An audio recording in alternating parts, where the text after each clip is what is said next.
ब्रिजेश जी, आज तक से। जी। महाराज जी, आपके चरणों में कोटि कोटि प्रणाम।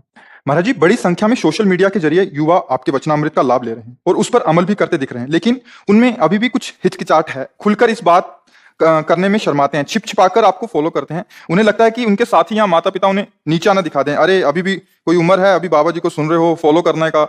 मतलब महाराज जी, इनका कहने का भाव है कि युवा सुन रहा है आपको, बट आज थोड़ी सी मानसिकता जैसे बाकी लोगों की होती है, तो छुप छुपा के सुनता है। कह रहे कि इसमें आगे लिखा है इन्होंने कि ये ऑफिस में देखते हैं तो काफी जन ने आपके कान में लगाए होते हैं, बट वो दूसरों से शर्मा शर्मा के सुनना चाहता है, समझना चाहता है और मतलब आपने जीवन में उतारना चाहता है, बट किसी को पता ना लगे, ऐसा भाव। सुनते रहे।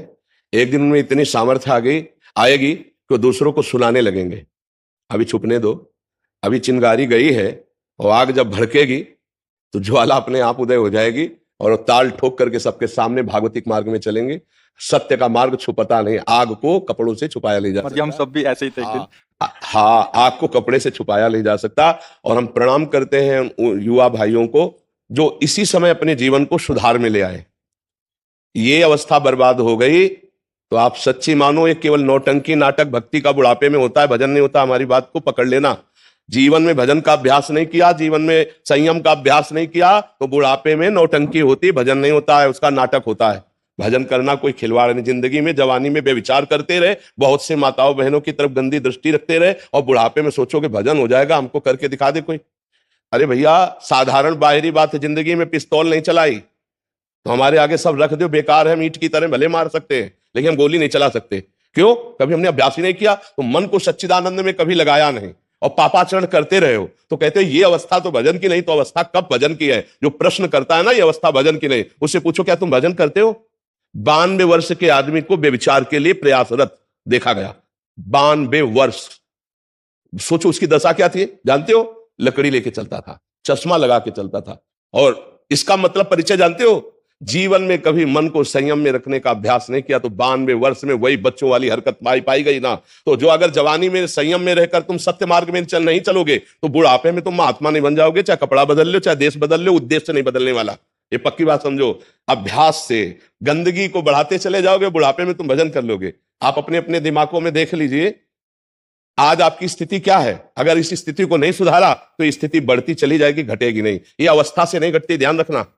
अवस्था से, ये भजन से घटती है, ये संयम से घटती है। आज रोक रहे हो, हम धन्यवाद देते हैं। नौजवान मदिरा पान छोड़ रहे हैं, मांस छोड़ रहे हैं, गंदी बातें छोड़ रहे हैं, हम उनको प्रणाम करते हैं और हमारे प्रभु उनका सहयोग करेंगे। हाँ, तुम छुप छुप करके पहले पाप कर्म करते थे, आज छुप छुप करके सत्य बात में आ गए हो तो धन्यवाद। एक दिन तुम छुपोगे नहीं, एक दिन तुम प्रकाशित हो जाओगे। समझ रहे हो? महाराज कुछ मित्रों को प्रोत्साहित करता है नॉनवेज छोड़ने के लिए और फिर ये व्यसन छोड़ने के लिए, तो कहते हैं जिंदगी में बचाई क्या फिर करने को। हाँ, अभी जिंदगी को जीने के लिए उन्हें केवल इंद्रियों का विलास जाना है।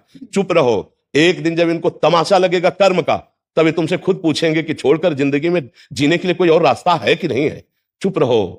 कैंसर ऐसे फैल रहा है जैसे जुकाम और बुखार। ये किन कारणों से फैल रहा है? पापाचरणों से। पापाचरण बढ़ता चला जा रहा है तो पाप का आचरण रोग, नाना प्रकार के दुख, क्लेश, अशांति के रूप में आता है। इनके बातों को मत सुनो जो इंद्रिय विलासिता में लगे। कितने दिन इसको खवा के रख लोगे?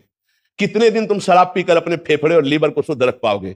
कितने दिन तुम बेविचार करके पुरुषत्व को स्थित कर पाओगे? काल के एक तमाचा में मिट्टी में मिल जाओगे। फिर तुम्हारे जीवन का फल क्या रहा? जी रहे हो, धन कमा रहे हो, किसके लिए? भोग भोगने के लिए। और भोग भोग कर जी किसके लिए रहे हो? भोगने के लिए। बस एक ही क्रम। जीने का उद्देश्य मानव जीवन का धर्म है, सत्य है, राष्ट्र है, भगवान है। ये कहां उच्च विचार रह गए? क्यों? केवल इंद्रियों के गुलाम बन गए। शराब पीना, बेविचार करना, मांस खाना कर लो। एक समय आएगा, मन पछताई है, अवसर बीते। जब समय चूक जाएगा तब तुम्हारे सुधरने के चांस नहीं होंगे और फिर तुम्हें दुर्गति भोगनी होगी। ऐसे मूढ़ पुरुषों को कभी भी अपना मित्र नहीं बनाना चाहिए।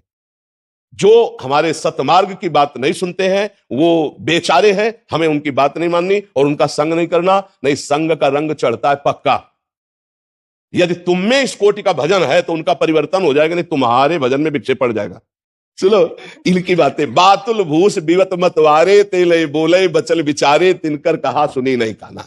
एक सज्जन आए थे, वो कह रहे थे कि तुम कोई भूत रखते हो क्या महात्मा जी? बोले क्लब जाते थे, सब करते थे, पता नहीं कौन सा भूत छोड़ दिया है कि हम जो आ जाते हैं वही भय सब भय लगता है कि आपने मना किया है, आपने ये मना किया है, आपने ये मना किया है। चैन से जी नहीं पा रहे जब से तुम्हें सुना।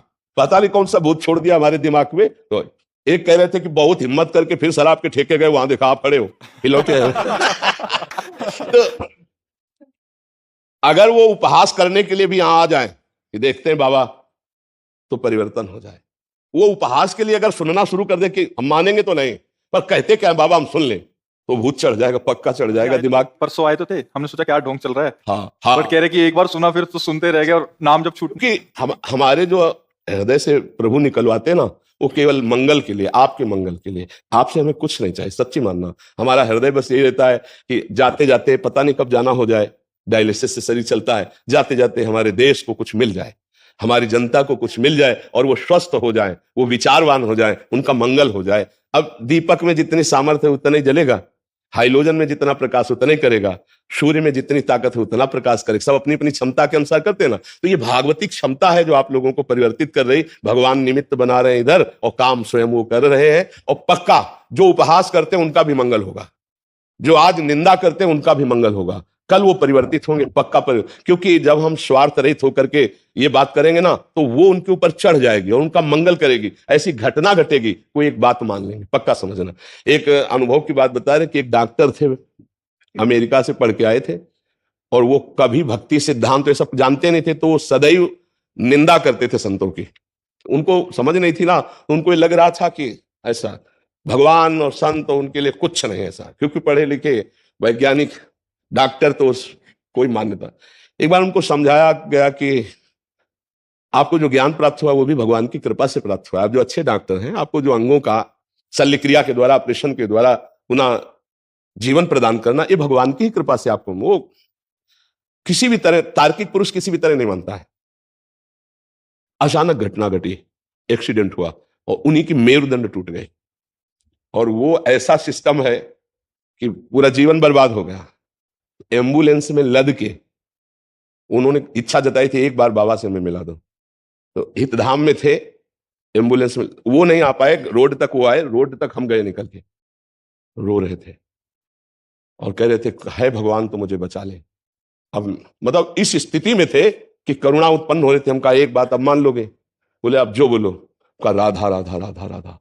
बोले अब जब तक श्वास रहेगी तब तक आपका ध्यान और नाम। तो हम कहा जहां भी रहोगे तुम्हारा मंगल होगा, और जब शरीर छूटेगा तो वृंदावन में कह रहे हैं भगवान की तुम्हें प्राप्ति होगी, तुम निश्चिंत रहो, बस सह लो, ये कोई प्रारब्ध भोग था और तुम्हारा परिवर्तन इसी से होना था। तो जब कोई ज्यादा उद्दंडता करता है तो फिर उनका प्रारब्ध भोग उनको उत्तर दे देता है और समझाने की योग्यता प्रदान कर देता है।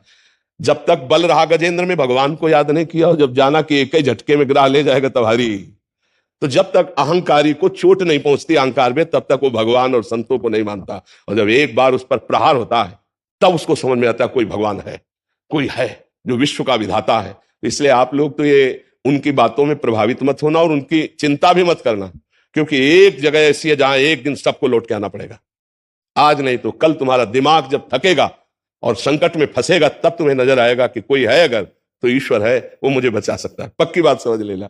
यहां स्वतंत्र नहीं, कर लो पापाचरण, जहां परिणाम आएगा तब तुम्हें ईश्वर की याद आएगी, पक्का आएगी। मन पछताई है अवसर बीते। अभी अवसर है तो मनोरंजन कर लो, अवसर हटेगा तो भोगना पड़ेगा। हमारी सबसे प्रार्थना है, आप लोग सौभाग्यशाली हैं, आप वृंदावन आए, आप संत समागम में आए, आप शराब मत पीना, मांस मत खाना, बेविचार मत करना, जितना हो सके वीर्य का संयम रखना और राधा राधा बोलना, आपको मंगल हो जाएगा।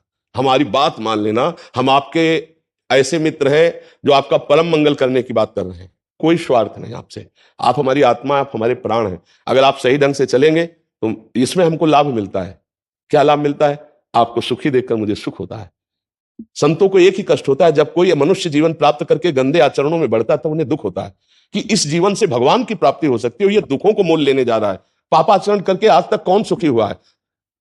अरे रावण जैसा कोई बलवान हुआ है क्या? बंदर ऐसे अपने पैर से उसकी खोपड़ियों में लात मारते जैसे फुटबॉल की तरह। तो मंदोदरी ने जो जब दशा देखी तब कहा राम विमुख अस हाल तुम्हारा और रहा न कोकुल रोवन हारा। वो दशानंद जब चलता था बाजू ठोक देता था, लोग के लोग कांप जाते थे। आज उसके खोपड़ियों को इस तरह से अपमानित इसलिए किया जा रहा है कि भगवान से विमुख होकर चरित्रहीन हो गया। समझ पा रहे? ये सब रहे न रावण सम अभिमानी, हिरणा कश्यप सम वरदानी, खान विभव की खान जगत में कुछ दिन के मेहमान, भजले श्री भगवान जगत में कुछ दिन के मेहमान। इसलिए आप लोग तो गंदे आचरण मत करना। जो आ गए हैं उनका कल्याण तो जरूर ही होना चाहिए, और जो सुन रहे हैं भगवान उन पर कृपा करेंगे, उनकी भी बुद्धि बदलेंगे। और जो उपहास कर रहे हैं उनको भी बदलना पड़ेगा, आज नहीं तो कल।